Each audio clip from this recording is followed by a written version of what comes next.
गौतम, आपका दिल से स्वागत है। सही कहा है किसी ने, चिंता और चिता में सिर्फ एक बिंदु का फर्क होता है। इस दुनिया में कुछ लोग बेवजह चिंता करते हैं, बिना किसी कारण ही अपने आप को और मन को परेशान करते रहते हैं। चिंता हमें बीमार करते हैं। आज की इस कहानी में हम सीखेंगे कि क्यों हमें बेवजह चिंता नहीं करनी चाहिए। एक गांव में एक किसान था जिसे एक बहुत ही बुरी आदत लग चुकी थी, और वह आदत थी बेवजह चिंता करने की। वह हर समय किसी ना किसी चीज की चिंता करता ही रहता। वो हर समय सोचता रहता कि कहीं मेरे साथ कुछ गलत ना हो जाए, जबकि उसकी जिंदगी में अभी तक सब कुछ ठीक ही चल रहा था। उसके पास एक बड़ा सा खेत था जिसमें अच्छी खासी फसल हो जाती थी। खेती करने के लिए 2 बैलगाड़ियां थीं, एक अच्छा घर था, एक पत्नी और 2 प्यारे बच्चे थे। लेकिन फिर भी वो किसी ना किसी अनहोनी के बारे में सोचकर बेवजह चिंता करता रहता। कभी सोचता कि अगर मेरी फसल में कीड़े लग गई तो क्या होगा, अगर आवारा पशुओं ने फसल को बर्बाद कर दिया तो क्या होगा, अगर सूखा पड़ गया या अत्यधिक बारिश हो गई तो मेरी फसल खराब हो जाएगी। ऐसे ही वो भविष्य की अन्य बातों के बारे में सोचकर बेवजह चिंता में डूब रहा था। जैसे कि कहीं खेती के समय मेरे बैल बीमार ना पड़ जाए, मेरे बच्चों का भविष्य कैसा होगा, कहीं बुढ़ापे में मुझे कोई बड़ी बीमारी ना हो जाए, मेरे बच्चे बुढ़ापे में मेरा ख्याल रखेंगे भी या नहीं, वगैरह वगैरह।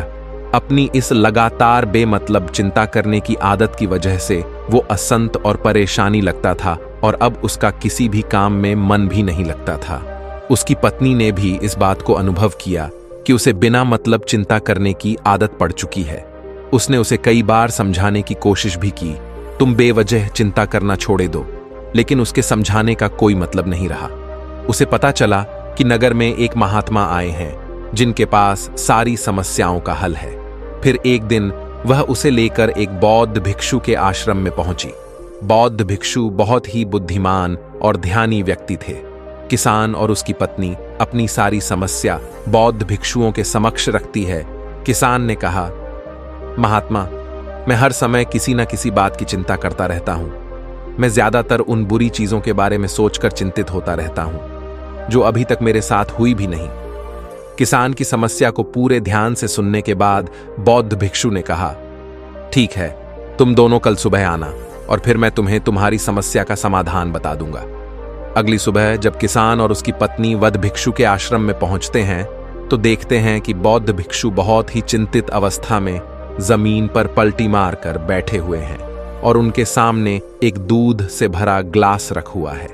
बौद्ध भिक्षु बार बार उस दूध के ग्लास की तरफ देख रहे हैं और फिर कभी अपना हाथ अपने सिर पर रखते तो कभी जमीन पर। वह बहुत ही चिंतित और बेचैन दिखाई पड़ रहे थे।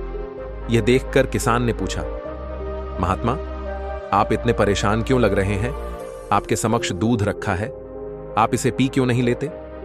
महात्मा बोले, मुझे चिंता हो रही है कि कहीं इस दूध को बिल्ली न पी जाए, या फिर मैं कहीं जाऊं और तो क्या पता, या दूध कहीं गिर जाए। मैं दूध को पीना तो चाहता हूं, लेकिन मेरा भी मन नहीं है।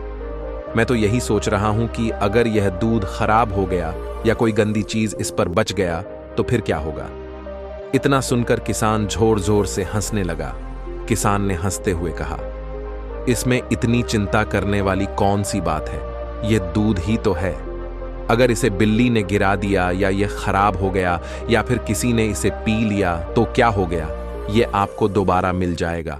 और वैसे भी आपका चिंता करना व्यर्थ है, क्योंकि ना तो अभी इसे बिल्ली ने गिराया है, ना ही खराब हुआ है, और ना ही अभी इसे किसी ने पिया है, और हो सकता है कि भविष्य में ऐसा हो भी ना। किसान के मुंह से यह बातें सुनकर बौद्ध भिक्षु मुस्कुराए और बोले, मैं भी तो तुम्हें यही समझाने का प्रयास कर रहा हूं कि भविष्य की उन घटनाओं की चिंता करना व्यर्थ है जो अभी हमारे साथ हुई ही नहीं, और बहुत बड़ी संभावना है कि वह कभी होगी भी नहीं।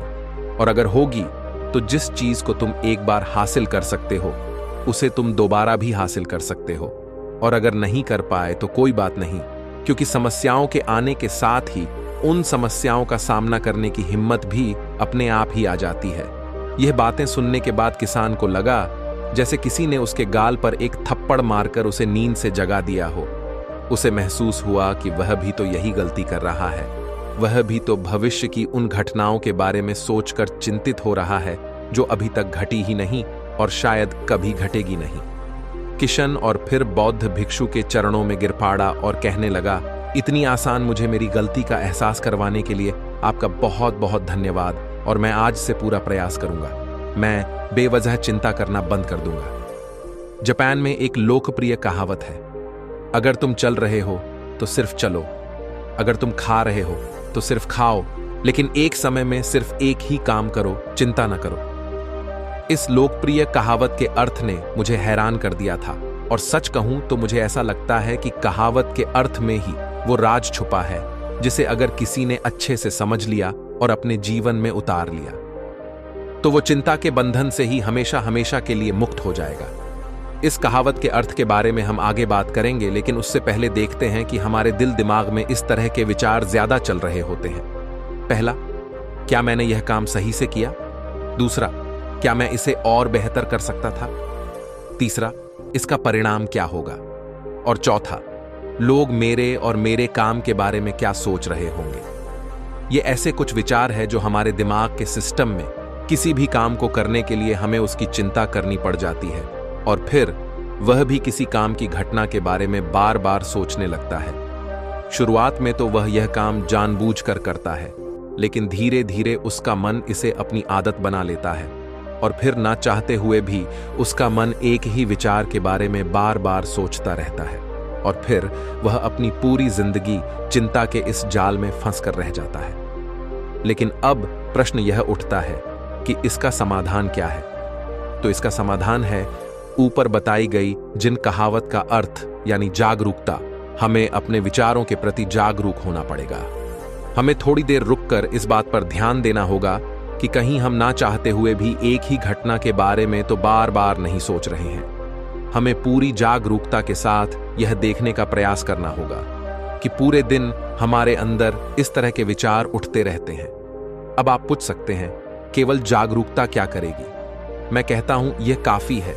यह मन को शांत करने के लिए पर्याप्त है, मन को अपने स्वभाव का एहसास कराने के लिए पर्याप्त है, और जीवन में जागरूकता लाने का सबसे आसान तरीका है ध्यान करना। ध्यान करने के दौरान अपने विचारों पर ध्यान देना, और जब आप पूरी जागरूकता के साथ अपने विचारों पर ध्यान देना शुरू कर देंगे, तब आप पाएंगे कि आपके मन में चलने वाले गैर जरूरी विचार एक एक करके अपने आप ही गायब होना शुरू हो जाएंगे, और फिर आप एक आनंदित और शांत जीवन अनुभव कर पाएंगे। बाकी अगर ये कहानी आपको अच्छी लगी हो तो इस स्टोरी को अपने दोस्तों को जरूर शेयर करें, और ऐसी कहानी सुनने के लिए गौतमा गाइडेंस यूट्यूब चैनल को सब्सक्राइब करें।